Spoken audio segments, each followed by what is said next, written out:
El tema de nuestra reunión hoy es mujeres que viven de acuerdo a la palabra de Dios. Ese es el tema de nuestra reunión hoy. Y como creyentes, nosotras estamos llamadas a tener esa nueva identidad. Y esa nueva identidad puede titularse así, ¿verdad? Que somos mujeres que viven de acuerdo con la palabra de Dios. Este es el título de nuestro seminario en el día de hoy. Y es una mujer que vive de acuerdo a la voluntad de Dios, porque que vemos en su palabra, vemos la voluntad de Dios. Y tú te preguntarás, ¿por qué la palabra de Dios es su voluntad revelada? Porque Él no la dejó, eso fue lo que Él quiso. O sea, ya las profecías se acabaron y si nosotros queremos saber la voluntad de Dios, la encontramos aquí, en su palabra. Su amor manifestado a través del sacrificio de su Hijo y la promesa de una eternidad en el cielo la encontramos en su palabra. Y ese tema puede ser un poco retador para ti dependiendo de lo que crees o lo que estás viviendo en este tiempo de tu vida.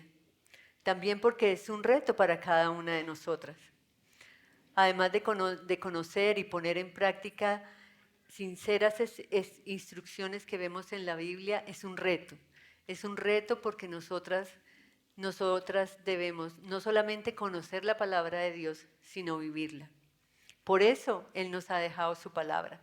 Estamos llamadas a vivir y reflejar las enseñanzas que encontramos en la Biblia. Enseñanzas de gran importancia, especialmente en un mundo como en el que vivimos hoy. Cada día nos enfrentamos a cambios, ideas, nuevas filosofías que aparecen sin cesar en las redes sociales y en los medios de comunicación. Hoy, cualquier verdura o fruta que nunca antes habías oído nombrar es la que va a curarte todas las enfermedades. Y dice, no, es esta. Y lo más impresionante es que hay testigos, o sea, la persona dice, me sanó, me está sanando, me sanó la artrosis, que el repollo morado en la rodilla para que se sane el dolor, que la pitaya cura todo y a la otra semana otra cosa. O sea, estamos en un mundo cambiante, ideas nuevas, filosofías nuevas, y nuestra forma de vivir cambia de acuerdo a lo que dice el último médico de moda o la última entrenadora de moda. Entonces vivimos en un mundo cambiante y debemos estar preparadas para esos cambios. O sea, no es quedarnos atrás, es estar preparadas para estos cambios. Y para darles un ejemplo reciente, hace 4 días, nuestra vida dio un vuelco total.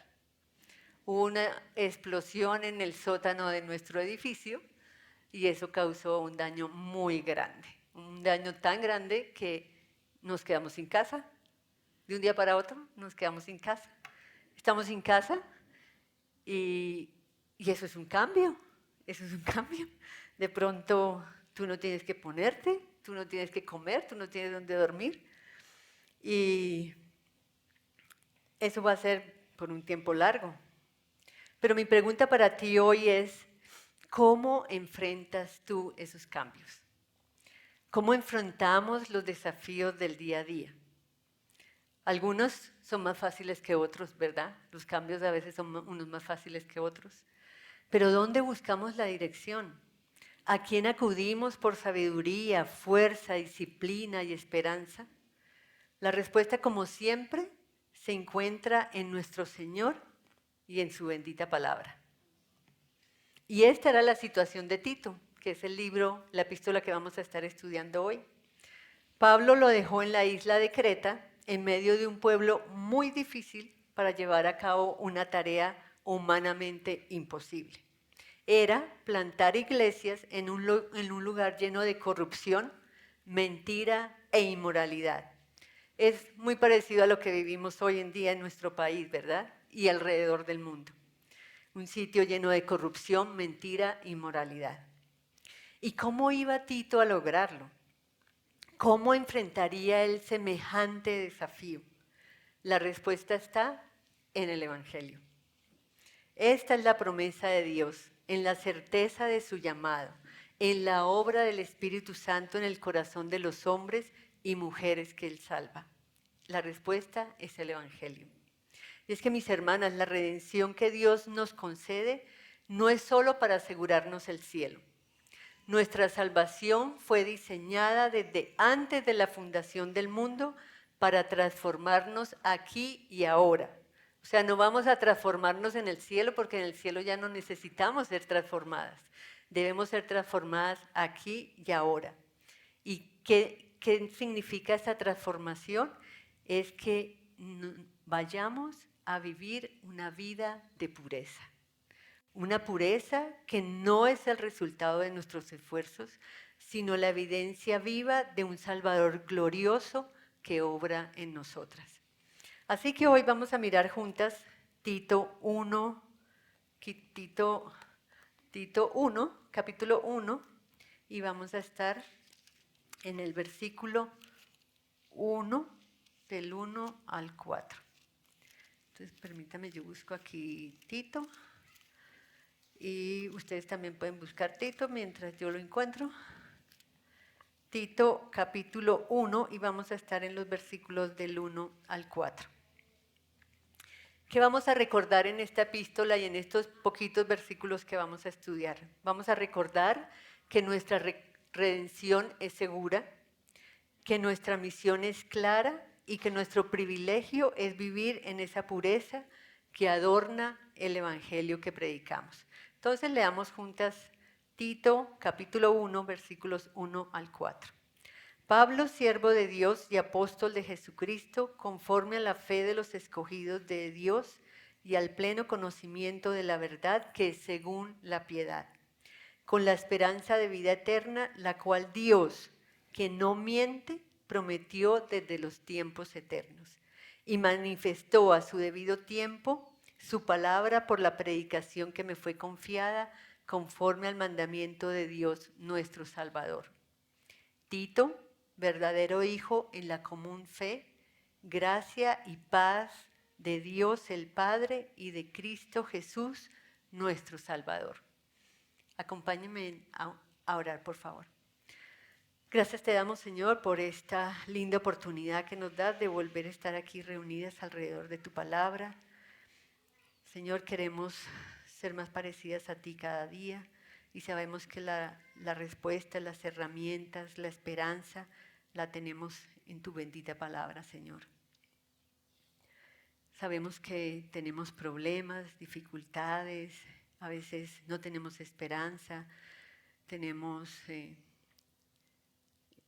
dificultades con nuestras familias, con los seres queridos, tenemos problemas en nuestro trabajo, hay muchos cambios en nuestra vida que no queremos aceptar o que nos cuesta trabajo aceptar, pero Señor, queremos ir a tu bendita palabra y a encontrar ahí la respuesta para todo, Señor. Señor, queremos ser puras ante tus ojos y ante una sociedad totalmente corrupta, Señor. Te pedimos que nos ayudes en esta enseñanza, ponga las palabras de acuerdo a tu voluntad en mi boca, Señor, y que los corazones y las mentes de estas mujeres que están aquí hoy reunidas sean transformados, Señor, más a tu imagen. En el nombre de Jesús, amén. Bueno, chicas, entonces hoy vamos a estudiar la pureza de nuestra redención. Las promesas de nuestra redención en el versículo, la pureza de nuestra redención, versículo, y la pureza y la promesa de nuestra redención en el versículo 2. Vamos a ver el proceso de nuestra redención en el versículo 4. Y creo que esto es lo que vamos a ver, la pureza de nuestra redención, las promesas de nuestra redención y el proceso de nuestra redención y al final el placer de nuestra redención en esos 4 versículos. Entonces, permítanme, les doy una información acerca de esta epístola. La epístola de Tito fue escrita por el apóstol Pablo aproximadamente en los años 61, 63 después de Cristo, en un periodo posterior a su primer encarcelamiento en Roma, hablando de Pablo.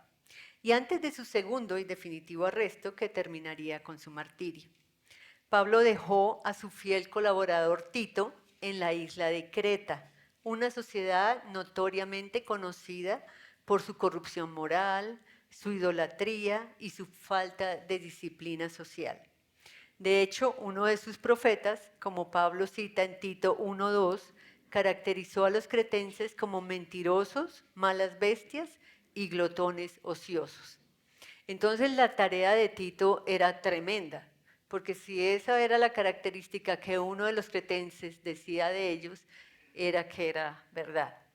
Entonces Tito debía establecer orden en las iglesias nacientes y nombrar líderes piadosos en cada ciudad de esta isla grande de Creta.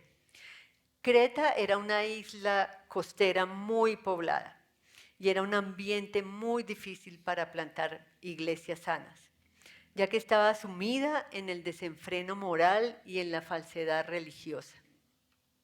Y mi pregunta para ustedes hoy ¿es Colombia una región sumida en el desenfreno moral y en la falsedad religiosa idólatra? Por supuesto que sí. Esa es la realidad que vivimos hoy. Por lo tanto, Pablo escribe esta carta para instruir a Tito en la correcta organización de las iglesias, en la defensa de la sana doctrina y en la importancia de un estilo de vida piadoso y ejemplar que adornaría el Evangelio en medio de una sociedad corrupta. Tito es una de las 3 llamadas epístolas pastorales junto con Primera y Segunda de Timoteo. Sin embargo, Tito se distingue de las otras 2 cartas, de Primera y Segunda de Timoteo, se distingue porque, aunque también enfatiza la sana doctrina, Tito pone un fuerte énfasis en vivir la doctrina, que es lo que vamos a hacer nosotras también, énfasis en esto, vivir la doctrina. Porque, mis amigas, una cosa es conocer la sana doctrina, pero otra cosa es vivirla, ¿verdad? Entonces tenemos que comportarnos como Dios quiere que nos comportemos. La estructura general de esta epístola puede resumirse así. En el capítulo 1, son solo 3 capítulos, Tito es una epístola corta. El capítulo 1 da instrucciones sobre el liderazgo piadoso de la iglesia. El capítulo 2 da instrucciones sobre la vida piadosa para diferentes grupos de la iglesia, como son los ancianos, las ancianas, las mujeres jóvenes, los jóvenes y los siervos. Y el capítulo 3 es un recordatorio de la conducta cristiana en el mundo y la base de la salvación por gracia. Entonces, en Tito 1, del 1 al 4, Pablo establece el fundamento teológico sobre el cual toda esta epístola va a descansar. La redención que Dios ha diseñado desde la eternidad debe producir piedad práctica en sus redimidos. Aquí Pablo no solo presenta su propia autoridad apostólica, sino que también conecta la fe, la verdad, la vida piadosa como elementos inseparables en la verdadera vida cristiana. Entonces, el gran tema que une todo el libro de Tito ya se introduce en el capítulo 1 y los versículos 1 al 4. Y este es: la verdadera fe salvadora siempre conduce a una vida de pureza y piedad. La verdadera fe salvadora siempre conduce a una vida de pureza y piedad, no a veces, no cuando yo quiero, no cuando puedo, siempre. No basta con decir que se cree. El Evangelio debe producir una transformación real en nosotras. Y esta transformación es posible, ¿por qué? Porque Dios eligió a su pueblo desde antes de la fundación del mundo. Lo vemos en los versículos 1 al 2. Dios prometió la vida eterna desde la eternidad pasada, versículo 2. Dios manifestó el Evangelio a su debido tiempo mediante la predicación, versículo 3. Y Dios forma una familia espiritual unida en una fe común. Todo esto lo vamos a ver ahora en un momento. Este mensaje fue particularmente relevante para Tito. Recuerden, es Pablo hablándole a Tito para que él plante esas iglesias en Creta. Entonces, este mensaje que le está mandando Pablo es muy relevante para él, porque él tendría que levantar iglesias en un contexto profundamente inmoral. Y también para cada creyente que hoy busca vivir fielmente en medio de una cultura totalmente corrupta. Entonces, veamos el versículo 1. Dice, Pablo, siervo de Dios y apóstol de Jesucristo, conforme a la fe de los escogidos de Dios y al pleno conocimiento de la verdad que es según la piedad. Veamos poquito a poco, escudriñemos este versículo. Dice, Pablo, apóstol, siervo de Dios y apóstol de Jesucristo. Entonces él se está presentando de dos formas. Lo vemos aquí, ¿verdad? Él es un siervo de Dios, o sea, la palabra usada aquí es doulos, que significa esclavo. Pablo no era un empleado de Dios, ni era su socio. Pablo era el esclavo de Dios y así él se presenta. Era su esclavo, totalmente rendido a su voluntad. Y dice también, apóstol de Jesucristo. Un apóstol es un enviado oficial con autoridad. Pablo no se autoproclamó apóstol, ¿recuerdan? Él fue comisionado directamente por Jesucristo. Y les digo, mis amigas, que esto nos debería hacer reflexionar. O sea, ya este versículo nos lleva a reflexionar. ¿Y por qué? Porque mi pregunta es, ¿está nuestra voluntad ligada a la voluntad de quien nos posee? Si pertenecemos a Cristo y Dios es nuestro dueño, ¿nuestra voluntad depende de su voluntad? Eso es lo que dice Pablo.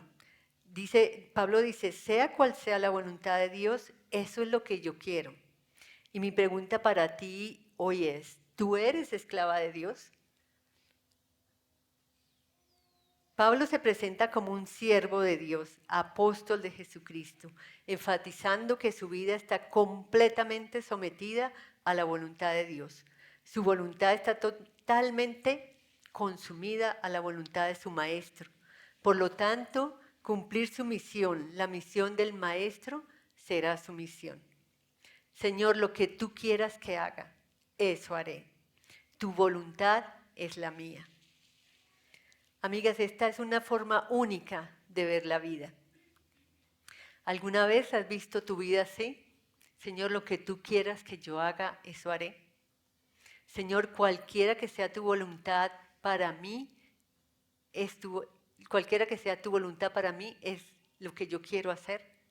Quiero hacer lo que tú quieres que yo haga. Mis hermanas, todo lo que Él nos ha llamado a hacer es una misión para nosotras. Y debemos deleitarnos haciéndolo. Y esto incluirá muchas de las cosas mundanas que tenemos que hacer el día a día, ¿verdad? Nosotras como mujeres estamos involucradas en muchas áreas, hacemos trabajo, vamos a estudiar, nos sometemos a la voluntad del esposo, las más jóvenes se someten a la voluntad de sus padres, pues querer permanecer siendo soltera,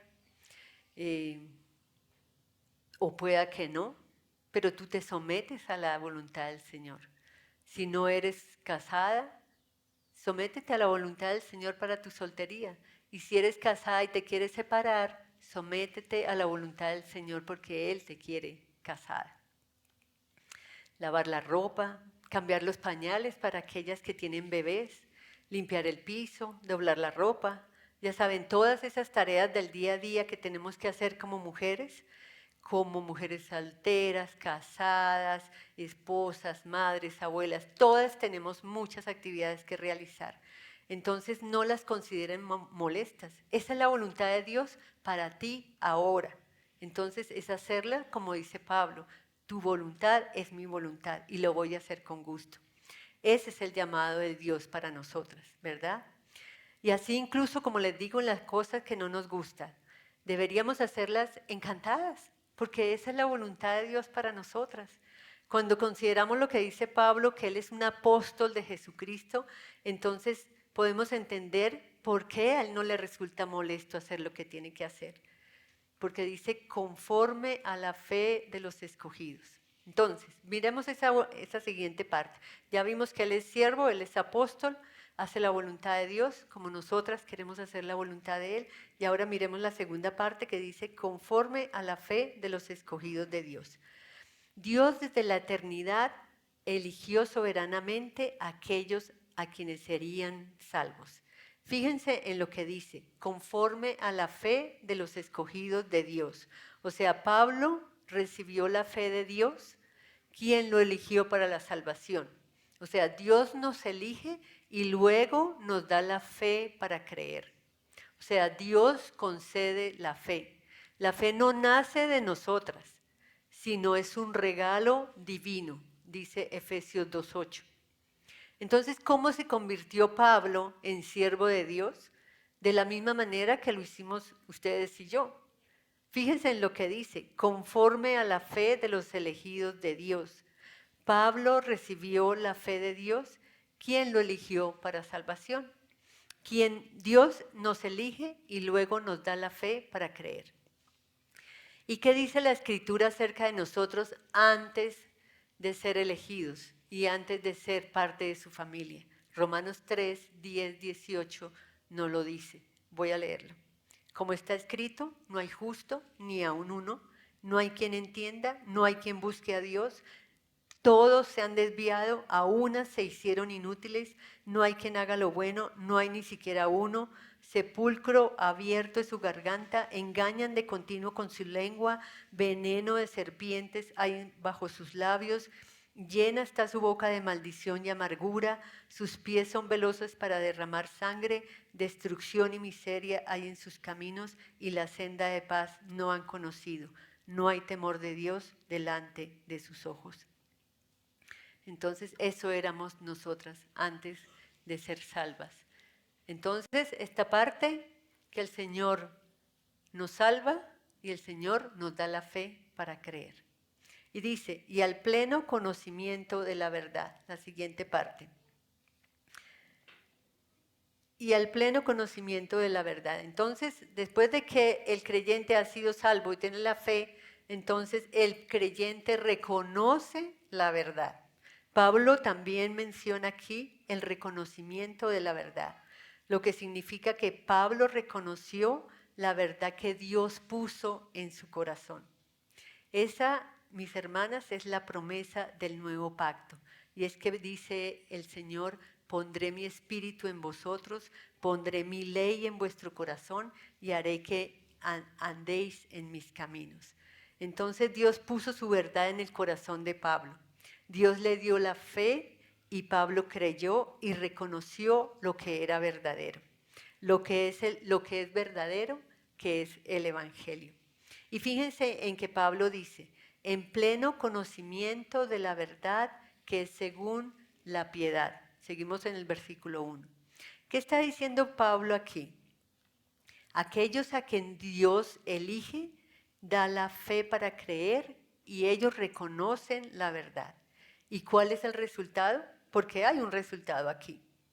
La fe verdadera lleva a la piedad.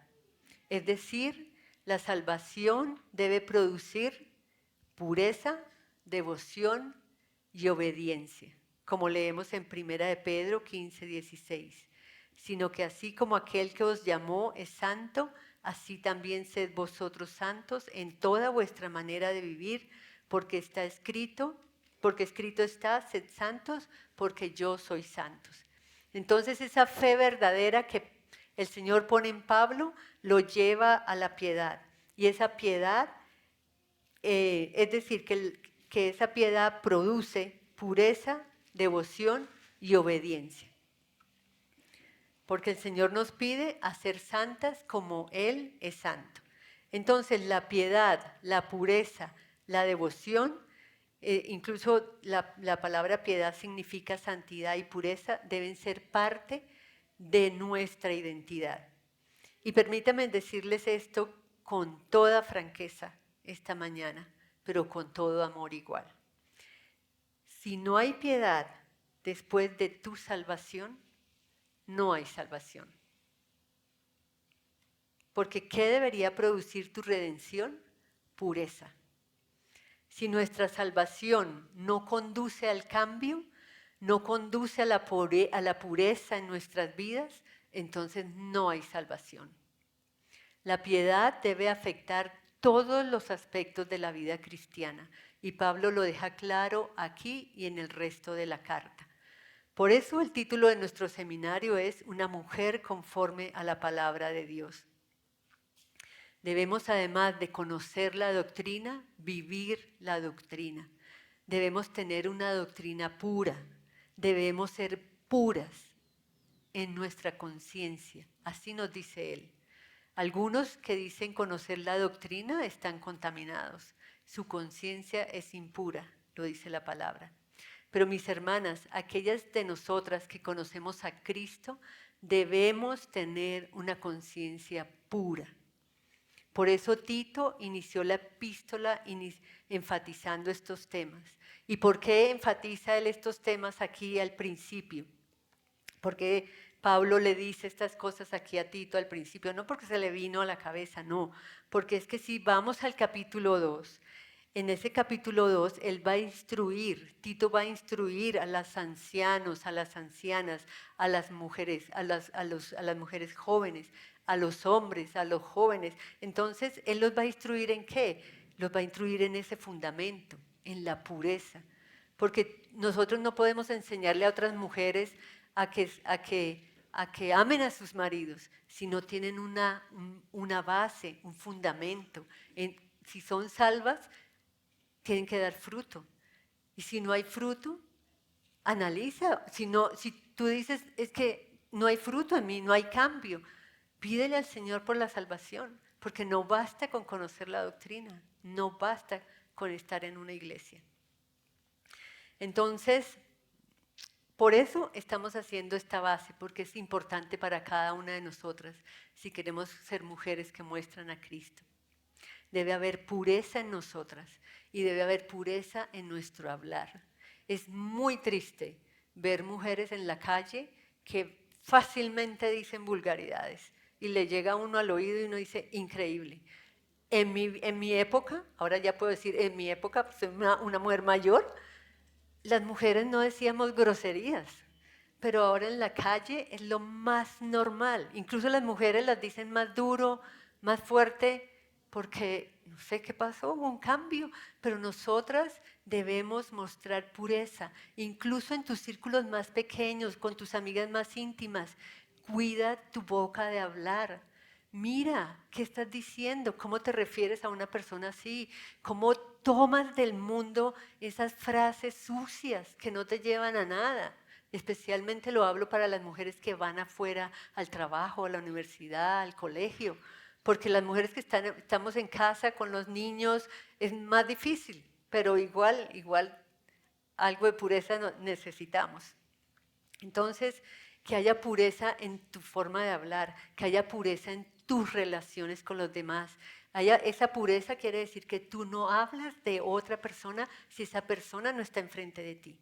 Y una cosa les quiero decir, si tú quieres hablar de alguien y esa persona no está cerca, piensa que tú le vas a hablar a ella así no esté presente. Piensa qué le dirías si esa persona estuviera presente. Entonces, eso es lo que pasa con nosotras, esa pureza la debemos trabajar en cada aspecto de nuestras vidas. Y lo digo porque en esta iglesia pasa, porque somos chismosas, porque hablamos de otras, porque nos ofende otra persona y no perdonamos. Entonces, debemos ser puras en nuestras relaciones, debemos ser puras en el contacto con el sexo opuesto, así seas soltera, así seas casada, así estés joven, así no tengas ninguna intención con ningún muchacho por ahora para casarte, que esa relación con otra persona, con otro hermano de la iglesia, con un pariente, con un amigo, con un compañero de trabajo, esa relación de contacto con el sexo opuesto sea pura, porque también lo vemos que sucede. y sucede en las iglesias. No hay una relación pura entre los jóvenes en este tiempo. Entonces, por eso les pido eso. Y esa pureza es la que nos lleva a honrar a Dios. Por eso Pablo establece que nuestra salvación debe conducir a algo. Porque, ¿sabes? Dios no te salvó para que puedas estar más activa en las redes sociales. Dios no te salvó para que te puedas vestir a la moda, para que puedas bajar esos kilos que quieres bajar, ni para que te puedas de pronto desarrollar como una gran influencer. No. ¿Tú sí sabes para qué Dios te salva? Para la pureza. Dios te salva para la pureza. Él quiere una novia pura, ¿verdad? Y debemos ser santas como Él es santo. Lo leímos en 1 de Pedro 1, 15 y 16, ¿verdad? Que sean santos como yo soy santo. Y desgraciadamente hay algunos en nuestros días, al igual que en los tiempos de Tito, que afirman conocer a Dios, pero con sus obras lo niegan. Leamos Tito 1, versículos 15 y 16. Todas las cosas son puras para los puros, mas para los corrompidos e incrédulos nada es puro, sino que tanto su mente como su conciencia están corrompidas. Versículo 16. Profesan conocer a Dios, pero con sus hechos lo niegan, siendo abominables y desobedientes e inútiles para cualquier obra buena. Lo leímos. Profesan conocer a Dios, pero con sus hechos lo niegan. Hermanas, nuestra salvación debe producir pureza en todos los aspectos de nuestra vida. Nuestra redención no nos da licencia para pecar, aunque algunos lo hacían en la época de Tito. Entonces concluyamos acá esta primera parte.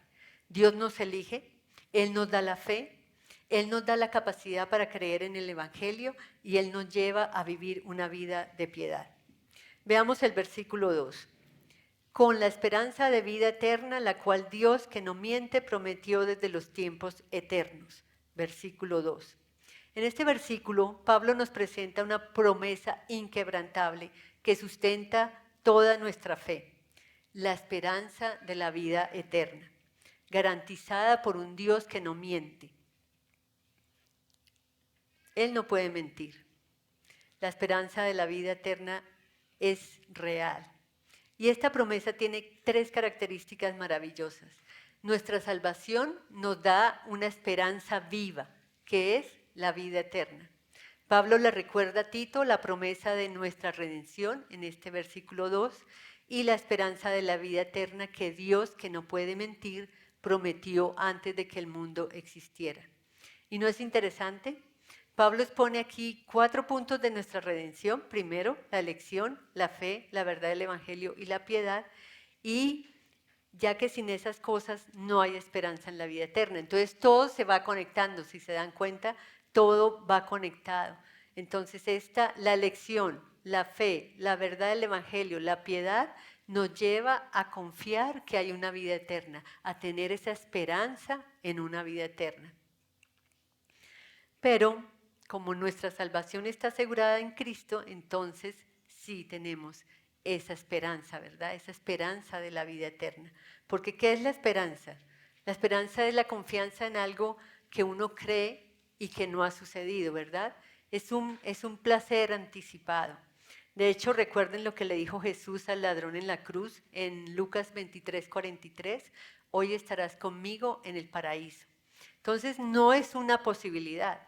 Fue una promesa segura lo que le dijo Jesús al ladrón. Y podríamos decir que tú estás esperando algo hoy, estás esperando de pronto vivir en un nuevo sitio, cambiarte de apartamento, o puedes de pronto estar queriendo un carro para movilizar a la familia, o puedes querer de pronto un bebé, o quieres casarte, o no sé, tantas cosas que nosotras podamos querer en este día, pero que no se nos dan. No se nos dan, por algún otro motivo no se nos dan. Pero mis amigas, la esperanza de la vida eterna es algo con lo que sí podemos contar. Y yo te pregunto, ¿vives cada día con la esperanza firme de que tu destino eterno está seguro? Es difícil, ¿Vives cada día con la esperanza firme de que tu destino eterno está seguro? La esperanza de la vida eterna debería producir en nosotras consuelo en el dolor y valor en la prueba. Y otra característica de esta promesa es que nuestra esperanza está caracterizada por el carácter de Dios y Él no puede mentir. Lo hemos dicho ya antes. Pablo enfatiza que esta promesa de vida eterna es confiable porque Dios no puede mentir. Entonces tenemos una promesa de vida eterna porque Dios no miente y Dios no lo ha prometido. Y ustedes me podrían decir, bueno, pero ¿cómo podemos estar seguras de esa vida eterna si nadie ha ido ni nadie ha vuelto a contarnos si pasó o no?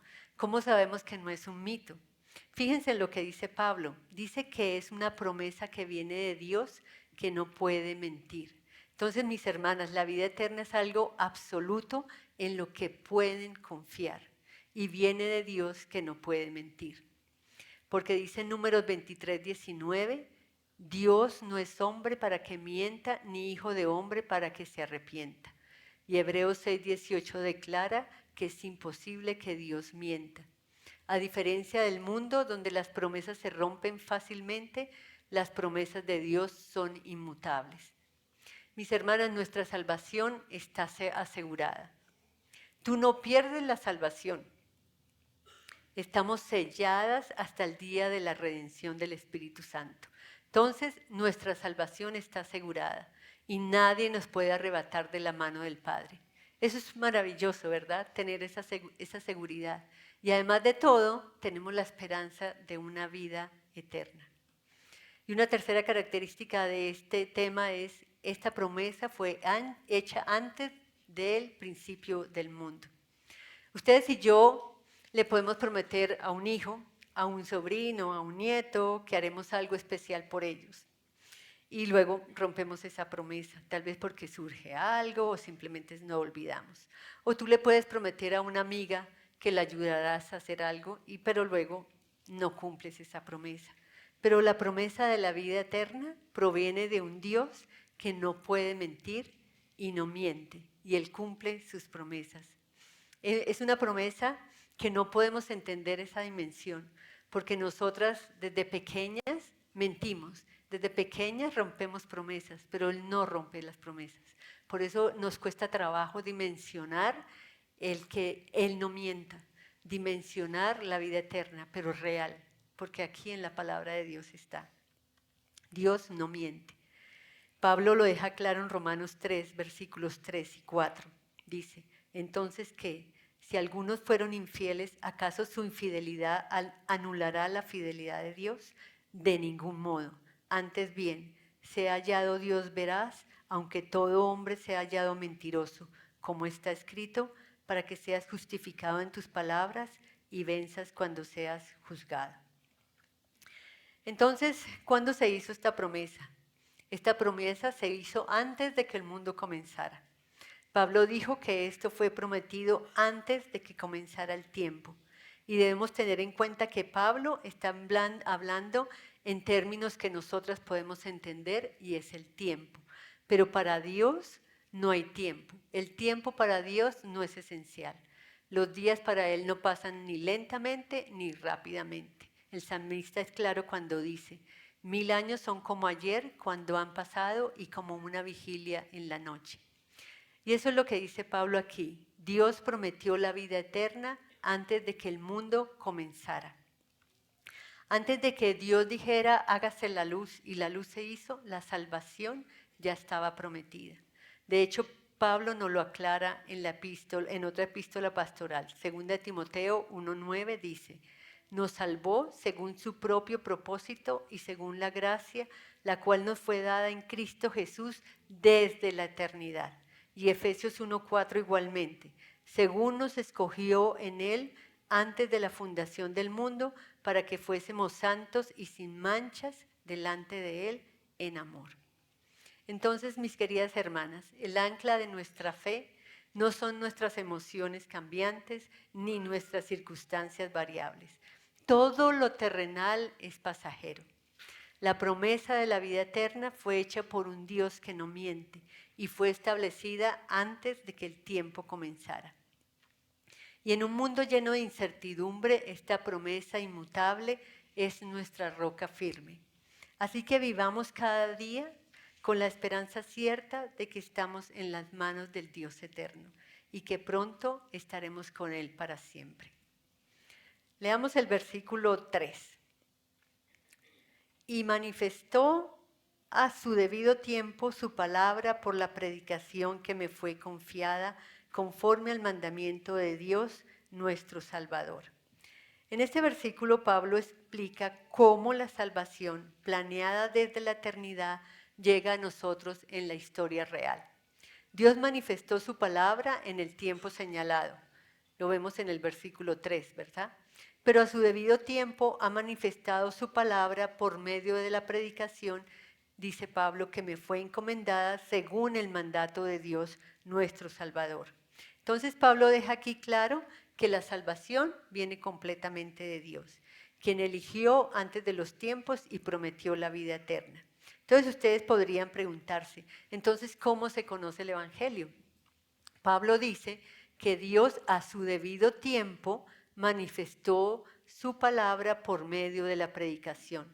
Dice, pero cuando vino el cumplimiento del tiempo, o sea, significa en el momento adecuado o conveniente, y Pablo es muy claro en su epístola a los Gálatas acerca de eso. Dice Gálatas 4:4. Pero cuando vino el cumplimiento del tiempo, Dios envió a su Hijo nacido de mujer, nacido bajo la ley, en el tiempo perfecto de la historia, no antes ni después. Dios reveló el Evangelio en la persona de Jesucristo. Cuando Dios consideró que era el momento oportuno, envió a su Hijo para que naciera de María, la Virgen, a fin de que aquellos a quienes había adoptado pudieran recibir la promesa de la vida eterna, cuando Dios considerara que era el momento adecuado.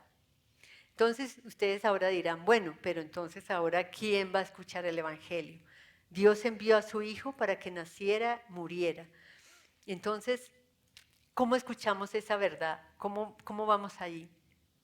Pablo afirma que el Evangelio es dado a conocer por medio de la predicación. La predicación no es una invención humana, es el método divinamente ordenado para que el Evangelio llegue a los corazones de los hombres, dice Romanos 10, 14 al 17. Entonces, predicar significa proclamar con autoridad las buenas noticias de la salvación de Cristo. En Hechos 8:35, Felipe se acercó al eunuco etíope y comenzando desde Isaías le anunció a Jesús. Y Pablo en otro lugar en Romanos también dice, Romanos 10, 4 al 17, ¿cómo invocarán a aquel en quien no han creído? ¿Y cómo creerán en aquel de quien no han oído? ¿Y cómo oirán sin haber habido quien los predique? ¿Y cómo predicarán si no son enviados? Y luego dice, cuán hermosos son los pies de los que anuncian en el Evangelio del bien. Así es, como lo oímos, alguien tiene que compartir el Evangelio. Pablo lo dice también en Romanos 1:16. No me avergüenzo del Evangelio de Cristo, porque es poder de Dios para salvación a todo aquel que cree, al judío primero y luego al griego. Mis hermanas, más vale que no nos avergoncemos del Evangelio, sino que lo prediquemos a otros. Porque ¿cómo van a escuchar si nosotros no les hablamos? La predicación del Evangelio es un encargo personal de Dios. Pablo dice que esta predicación le fue encomendada por mandato de Dios, nuestro Salvador. Pablo no predicaba por iniciativa personal, fue un mandato divino. Lo leemos en Hechos 9, del 15 al 16. Él lo llamó en el camino a Damasco. Era un deber sagrado que tenía él bajo la autoridad de Dios. En Hechos 26, 18, Jesús dijo a Pablo, para que abra sus ojos a fin de que se vuelvan de la oscuridad a la luz. Entonces Dios, Jesucristo, manda a Pablo y encomienda que evangelice a otros. Y Pablo menciona aquí en Tito 1:3 que la predicación del Evangelio le fue encomendada por mandato de Dios, nuestro Salvador. ¿Qué significa? Que Dios se lo encomendó, que Dios le dio la autoridad y que fue un mandato personal de Dios hacia Pablo. Entonces Pablo también lo vemos cuando él cuenta su historia en Hechos 26 al rey Agripa. Dice Hechos 26, 13 al 17, que Pablo tenía una misión que él le contó al rey Agripa, que tenía una visión de apóstol para predicar el Evangelio. Y si esta mañana tú estás orando por alguien, porque estamos llamadas a predicar el Evangelio, o sea, si me están siguiendo, después de la salvación vienen todas estas cosas y después de todo esto que tenemos nosotras, ¿qué tenemos que hacer? Predicar el Evangelio a otros. Llevar una vida que las personas quieran saber por qué somos diferentes. Y esto es, después nosotras predicamos el Evangelio. Y si hay alguien aquí que está orando por un ser querido, que yo sé que seguramente lo está haciendo, Hechos 26, 18 es un lindo versículo para leerle y orar al Señor junto con este versículo, porque dice, para que abra sus ojos a fin de que se vuelvan de la oscuridad a la luz y del dominio de Satanás a Dios, para que reciban por la fe en mí, hablando Jesús, el perdón de pecados y herencia entre todos los que han sido santificados. Entonces nosotras seguimos predicando el Evangelio, orando por aquellos seres queridos que no son salvos, pidiéndole a Dios que abra sus ojos a fin de que se vuelvan de la oscuridad a la luz y del dominio de Satanás a Dios. Y Dios se lo encomienda a Pablo. Y recuerden quién era Pablo. Pablo era el que mataba a los cristianos. Dios lo salvó en el camino de Damasco y ahora le está dando una comisión, ir y predicar el Evangelio. Ahora miremos el versículo 4. Dice, a Tito, verdadero hijo en la común fe, gracia y paz de Dios, el Padre y de Cristo Jesús, nuestro Salvador. Pablo llamó a Tito su verdadero hijo en la fe común, lo acabamos de leer. A Tito, verdadero hijo en la fe, en la común fe. Entonces, Tito era griego y Pablo era judío, pero ellos estaban unidos por una fe en Jesucristo. En esa época, recuerden, había muchas divisiones raciales y Pablo nombra a Tito como hijo, y siendo que Tito es griego. Tito ni siquiera se circuncidó y lo llama hijo, y son unidos por la fe en Jesucristo.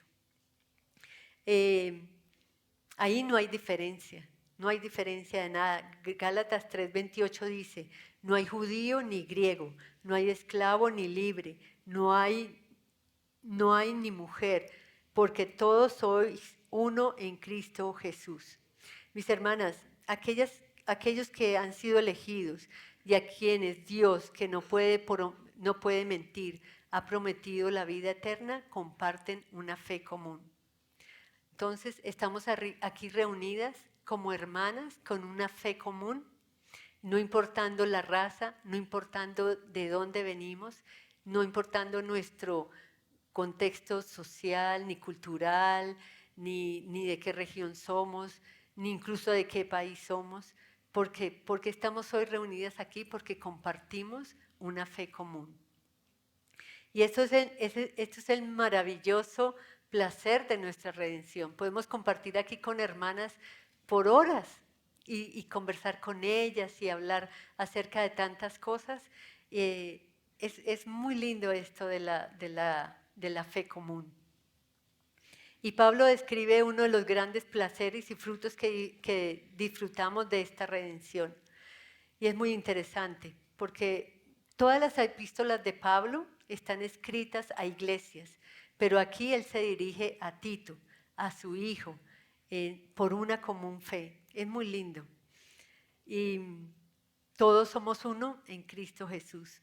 Aquellos que han sido elegidos y a quienes Dios, que no puede mentir, ha prometido una vida eterna, compartimos una fe común. Entonces, mi pregunta para ti hoy es, ¿ves a otros cristianos como tu verdadera familia? ¿O a veces no tanto?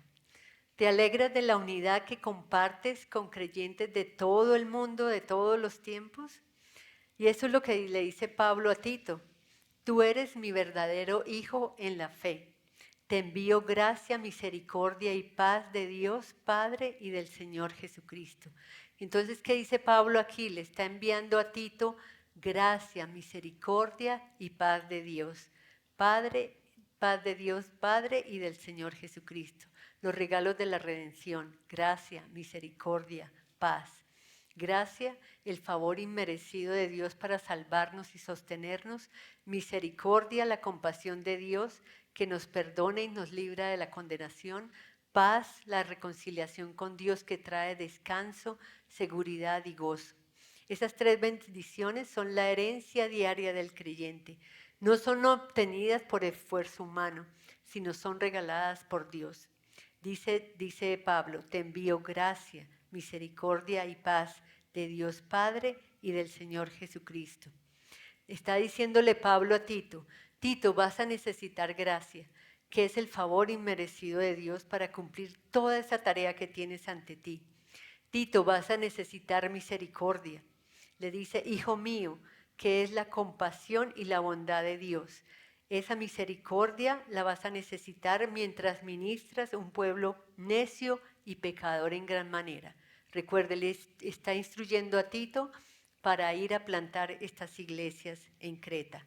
Y vas a necesitar paz, que proviene de conocer a Dios mientras tratas con estas personas en esta isla, esas personas que eran feroces e inflexibles. Entonces mi pregunta para ti hoy es, ¿descansas en la gracia de Dios? ¿Acudes a esa fuente de misericordia diariamente? ¿Disfrutas de esa paz que sobrepasa todo entendimiento, incluso en momentos de tormentas que trae la vida? Pablo recuerda que estas bendiciones no provienen de las circunstancias ni del esfuerzo humano, sino directamente de Dios, Padre, y de Jesucristo, nuestro Salvador. Nuestro Padre eterno y nuestro Redentor glorioso son la fuente inagotable de todo lo que necesitamos para vivir y morir en la promesa de la vida eterna. Bueno, mis amigas, entonces al considerar la pureza en nuestra redención, vimos 4 puntos de nuestra redención en el versículo 1. Dios elige, Él concede la fe, se nos da la capacidad para creer en la verdad del Evangelio que nos lleva a la piedad. Y mis preguntas para ti hoy son, ¿se te ha concedido la fe y la capacidad de creer en la verdad del Evangelio? ¿Esto te ha llevado a la piedad? ¿Su redención te ha llevado a la pureza? Tenemos la promesa de nuestra redención en el versículo 2, la promesa de la vida eterna que proviene de un Dios que no miente y la prometió incluso antes de comenzar el tiempo. Dios es demasiado puro, ni siquiera Él puede mirar el pecado y Él nos ha prometido la vida eterna. ¿Ustedes creen en esta verdad, en esta vida eterna? Y la promesa de nuestra redención del versículo 3. Dios utiliza a personas como Pablo, personas como Tito, personas como ustedes, personas como yo para predicar el Evangelio. Entonces mi pregunta para ti hoy es, ¿estás cumpliendo esa gran comisión como Pablo lo hizo yendo a predicar el Evangelio? ¿Cómo va a escuchar este mundo impuro, la verdad pura, si ustedes no la proclaman? Y por último, tenemos el gozo de nuestra redención. Está en el versículo 4.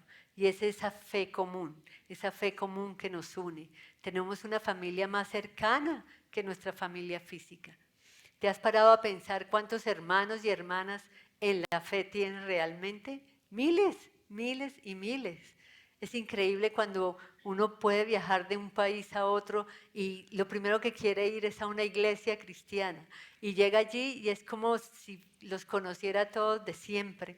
Es una hermandad, es una fe común, es un gozo compartir con otros cristianos y esa es el gozo de nuestra redención. No es una alegría que aunque solo tengamos unos pocos parientes en la tierra y muy pocos que conozcan al Señor, tengamos innumerables familiares que comparten una fe común. Eso es alegría, eso es placer. Y vamos a pasar toda la eternidad con ellos y con nuestro Padre.